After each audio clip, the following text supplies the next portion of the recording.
गौतम बुद्ध की कहानी रस्सी की गांठ। नमस्कार दोस्तों, आपका स्वागत है एक और नई बुद्ध की शिक्षाप्रद कहानी में। भगवान गौतम बुद्ध अपने शिष्यों को किसी न किसी माध्यम से शिक्षा देते रहते थे। एक बार महात्मा बुद्ध जब अपने शिष्यों को शिक्षा दे रहे थे तो उन्होंने हाथ में एक रस्सी पकड़कर उसमें बहुत सी गांठें लगा दी। उसके पश्चात महात्मा बुद्ध ने वहां पर उपस्थित शिष्यों से प्रश्न पूछा, क्या यह रस्सी वैसी ही है जैसी गांठें लगाने से पहले थी?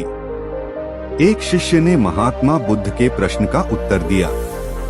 वह कहने लगा कि गुरुजी, एक दृष्टिकोण से देखें तो यह रस्सी वैसी ही है जैसी पहले थी, लेकिन अगर दूसरे दृष्टिकोण से देखें तो रस्सी में 3 गांठें पड़ चुकी हैं। इसलिए देखने में इसका स्वरूप कुछ बदल चुका है।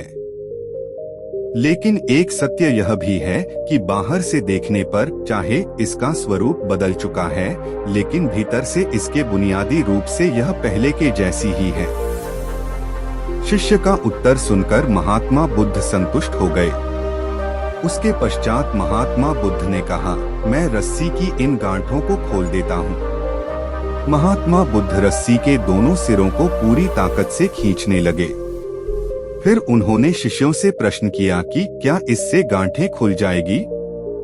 इस शिष्य ने तुरंत उत्तर दिया, नहीं नहीं, इससे तो गांठें और अधिक कस जाएगी।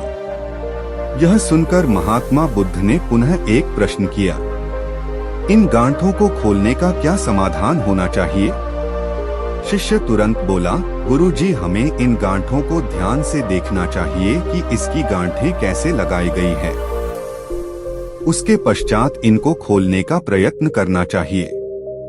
शिष्य का उत्तर सुनकर महात्मा बुद्ध मुस्कुराते हुए बोले कि जीवन का यही सूत्र मैं आप लोगों को समझाना चाहता हूँ। आप जीवन में जब कभी भी किसी समस्या में फंसे तो सबसे पहले उस समस्या का कारण ढूंढें और फिर उसका निवारण करें। व्यवहारिक जीवन में लोग समस्या का कारण जाने बिना ही उसका समाधान ढूंढने की कोशिश करते हैं, जिस कारण उनको उचित परिणाम नहीं मिल पाता। महात्मा बुद्ध शिष्य को कहने लगे कि बहुत से लोग मुझसे पूछते हैं कि अपने क्रोध को कैसे समाप्त करें, लेकिन कभी किसी ने यह नहीं पूछा कि मुझे क्रोध क्यों आता है। ऐसे ही लोग मुझसे पूछते हैं कि अहंकार को कैसे समाप्त करूं, लेकिन कोई यह जानने की कोशिश नहीं करता कि आखिर अहंकार का बीज उनके अंदर कैसे उत्पन्न हुआ।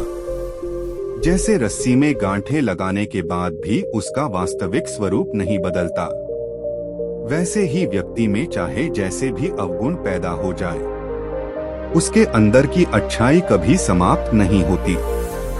जैसे हम धैर्य से रस्सी की गांठों को ध्यान से देखकर खोल सकते हैं, वैसे ही जीवन में आने वाले विकारों और समस्याओं का हल हम ढूंढ सकते हैं। अगर जीवन में किसी भी तरह की कोई समस्या उत्पन्न हुई है तो उसके कारण को ध्यान से समझने पर उसका निवारण भी स्वतः मिलने लगते हैं।